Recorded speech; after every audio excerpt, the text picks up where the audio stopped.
UFC 312. Here's my experience. I see my haters proud of me now. When I'm around, it's all smiles. I took over my whole town. All right, to kick this thing off, I'll give this card a solid 6. I mean, this card wasn't the most entertaining, but there were some really fun prospects on this card. From Cody Steele versus Rongsu, which was fight of the night, which deserved fight of the night because them boys was throwing blows at each other and trying to knock each other out. I don't know why Cody Steele didn't go for a takedown or anything like that, but it is what it is in that fight. I mean, Quinlan looked really, very good in his fight. I mean, what, 30-second knockout, can't beat that.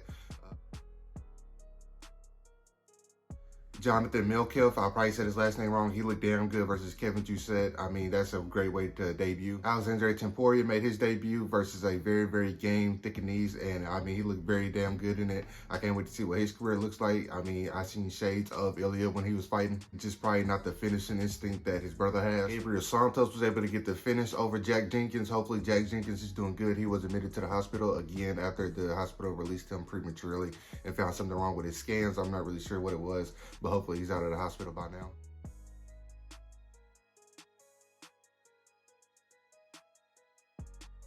Opening up the main card, we had Mr. Jake Matthews versus Francisco Prado. Jake Matthews looked very, very good. It looked like the fighter that we all expected to see whenever he first burst into the UFC scene, and he looked like he dominated the fight, the entire fight. Francisco Prado looked pretty good in new weight class, but I don't think this type of fight is the fight that you want to welcome yourself into a new weight class because Jake Matthews is a very, very high pressure type of fighter, and Jake Matthews is a type of fighter where you have to put him away because he's going to keep coming forward no matter what you throw at him, and I think Francisco Prado just ran into that. You talking about a fight that is a comeback for the ages. You have a 10-8 round in the very first round in the Jimmy Crute versus Rodolfo Bellato fight. Follow that up with 2 dominant rounds from Bellato. I don't know how he survived the first round. I thought the fight was going to get called in the first round.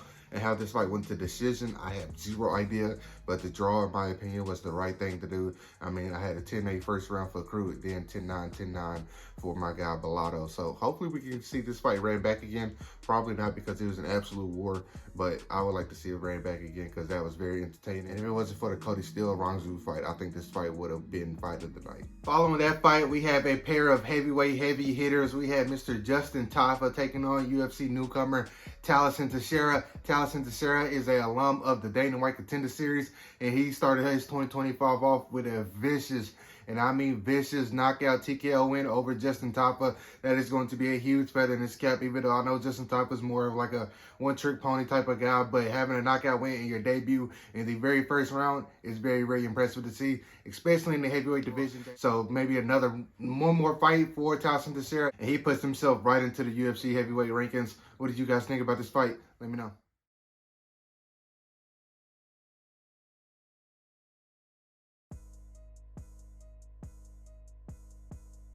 In the co-main event of the night, we had the reigning defending champion Weili Zhang defending her belt against an undefeated contender in Tatiana Suarez, and Tatiana Suarez looked very, very good in the first round. Then Weili Zhang said, I can wrestle too. This is just fine. We can stay down here if you want to.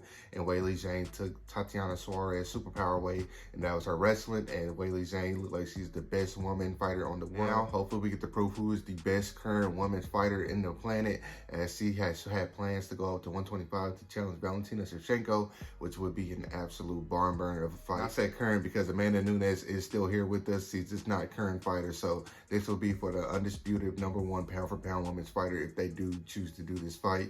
And I cannot wait to see it. In the main event of the night, I'm going to make a whole separate video on this, but we had Mr. Dricus du Plessis versus Sean Strickland. Sean Strickland, to the death, to the death. We're going to see blood, my ass. That fight was bad from your part. There was no urgency. 1-2 cheap kick, same thing, same song and dance for all 5 rounds. So he was losing badly on all 5 rounds. 5-0 him, standing up. He didn't even try to take you down nothing but one time. Very dominant performance from DDP. I'm not mad he didn't get the finish because 5-0 Sean Strickland was pretty much a cardio kickboxing class. He had Sean Strickland hurt a couple times, broke the man's nose, beat him up pretty much on the feet. And I didn't expect to see that. But DDP, he draws into a very, very dangerous contender in Khamzat Chimaev. And that fight, whenever it does happen, would be absolutely fireworks. Because Khamzat's not going to sit there and let you just pick him apart on the outside like that. He's going to shoot probably immediately and see where DDP wrestling is. But what do you guys think about UFC 312? What's the highlight of the fights for y'all? Let me know down below. What's the low light? Like always, if you enjoyed the video, please make sure you like, comment, and subscribe. Thank you, people. Peace.